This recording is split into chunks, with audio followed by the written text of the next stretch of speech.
Hare Krishna, Radhe Radhe. Welcome all to my Krishna devotion channel.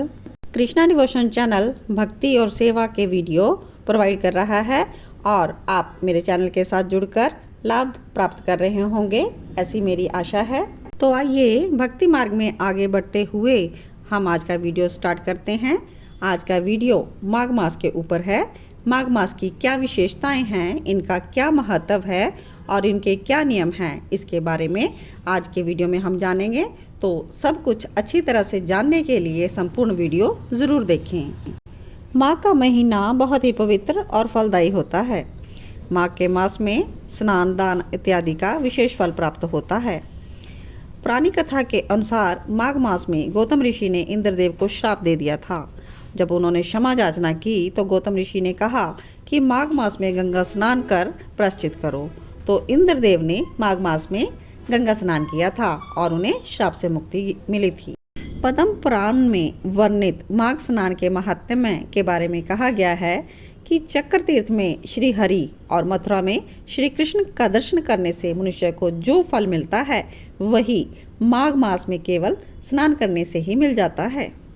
जो जितेंद्रिय, शांत चित्त और सदाचार युक्त होकर माघ मास में सवेरे स्नान करते हैं वह फिर कभी संसार के बंधन में नहीं पड़ते। माघ मास में देवता धरती पर आकर पवित्र तीर्थों में स्नान करते हैं, इसीलिए धरती पर जितने भी तीर्थ हैं, जितना भी जल हैं, उनमें देवताओं का वास माना जाता है और माघ मास में स्नान करने का विशेष पुण्य प्राप्त होता है। आगे जानते हैं माघ मास शुरू कब होगा। पौष की पूर्णिमा को माघ मास शुरू हो जाता है और कब तक रहता है। माघ मास की पूर्णिमा जब आती है तो यह मंथ संपूर्ण हो जाता है, यानी माघ मास 17 जनवरी 2022 से आरंभ हो गया है और माघ मास की समाप्ति 16 फरवरी को हो जाएगी। इसके अलावा माघ मास में कल्पवास का विशेष महत्व है। माघ काल में संगम के तट पर जो निवास करते हैं उसे कल्पवास कहते हैं। माघ माह में जहाँ जहाँ भी जल हो, ऐसा माना जाता है वह गंगा जल के समान पवित्र हो जाता है और माघ मास में गंगा स्नान जो भी करता है उसे लक्ष्मीपति भगवान विष्णु की कृपा प्राप्त हो जाती है। माघ मास में स्नान करने से सुख, सौभाग्य, धन, संतान और मोक्ष की प्राप्ति होती है। इसी मास में शीतल जल के भीतर डुबकी लगाने वाले मनुष्य पापों से मुक्त हो जाते हैं। माघ मास की आगे विशेषता जानते हैं। माघ मास आते ही मांगलिक कार्य प्रारंभ हो जाते हैं।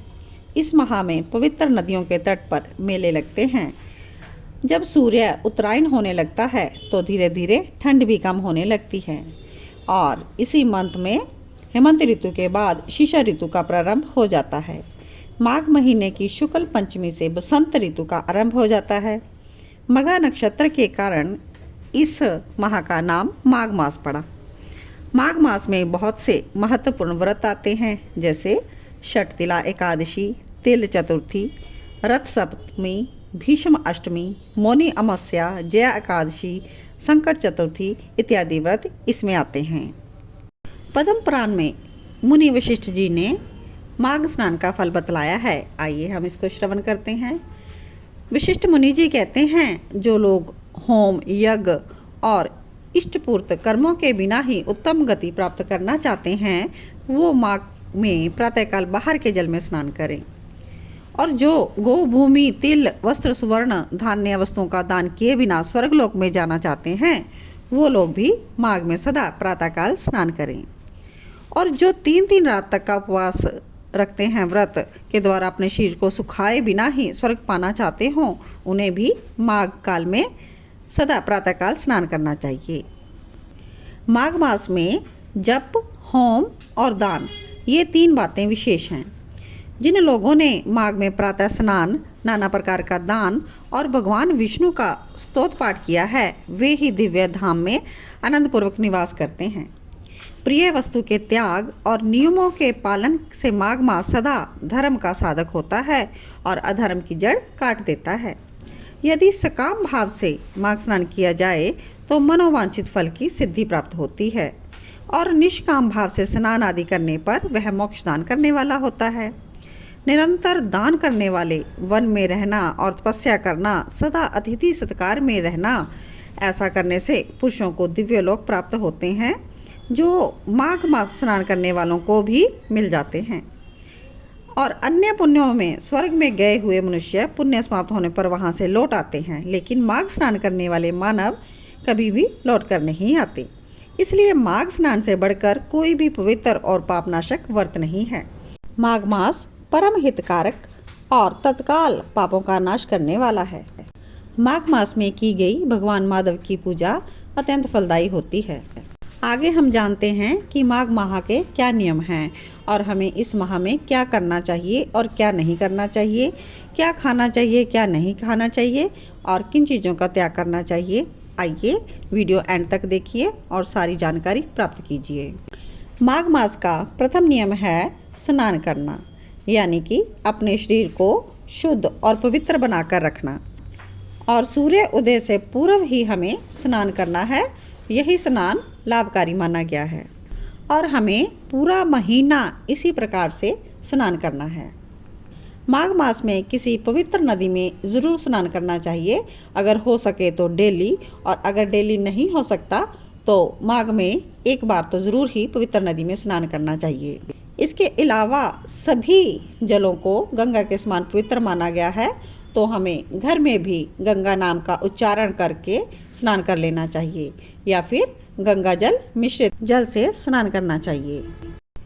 माघ मास का सेकंड नियम ये है कि हमें माघ महात्म्य का कथा सुनना चाहिए और श्री कृष्ण की पूजा करनी चाहिए। भगवान श्री हरि को इस मंथ में पूजा करके हम प्रसन्न कर सकते हैं। भगवान हरि की प्रसन्नता के लिए हमें मधुर अष्टकम का पाठ करना चाहिए और भगवत गीता का पाठ भी हमें नित्य प्रतिदिन करना चाहिए। माघ मास का तीसरा नियम है कि हमें एक ही समय पर भोजन करना है, वो भी शाम की पूजा अर्चना करने के बाद। माघ मास का जो चौथा नियम है वो है धरती पर शयन करना और माघ मास का पांचवा नियम है ब्रह्मचर्य व्रत का पालन करना। माघ मास का छठा नियम दान करना, ब्राह्मणों को, ज़रूरतमंदों को, निर्धन व्यक्ति को ज़रूरत के अनुसार दान कीजिए।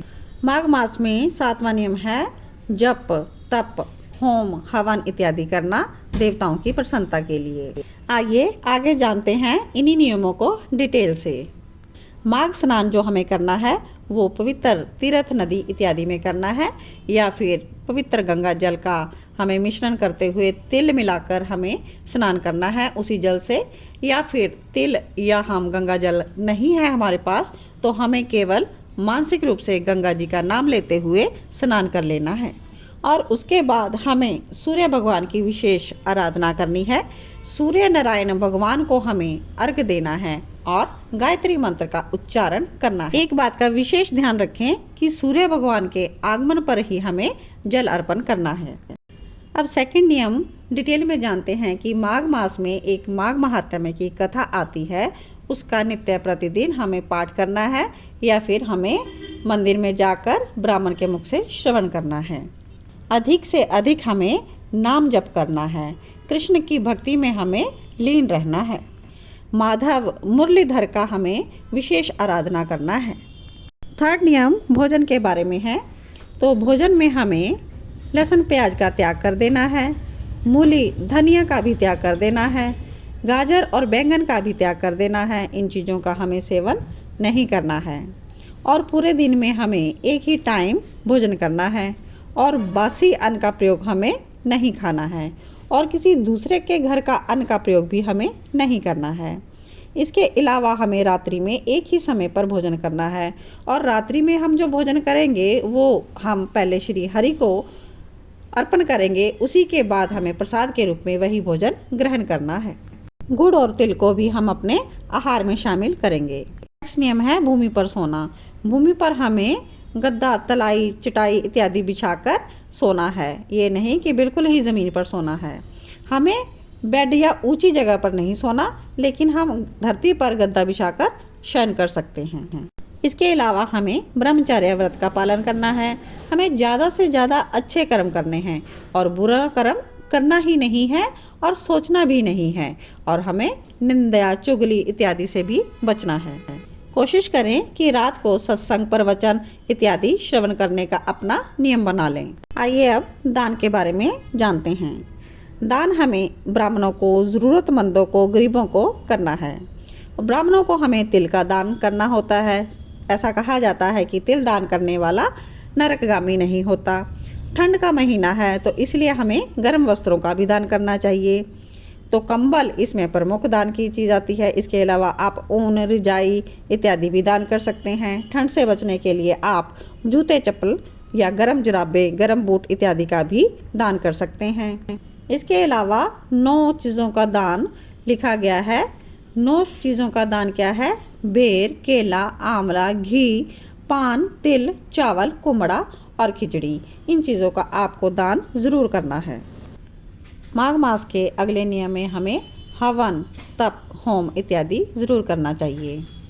इसके लिए हम ओम नमो भगवते वासुदेवाय मंत्र का जप कर सकते हैं।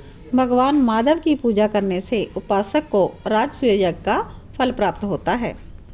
दान करते हुए हमें माधव प्रियतमा ज़रूर बोलना है ताकि प्रभु हमारे अनुग्रह को स्वीकार कर लें।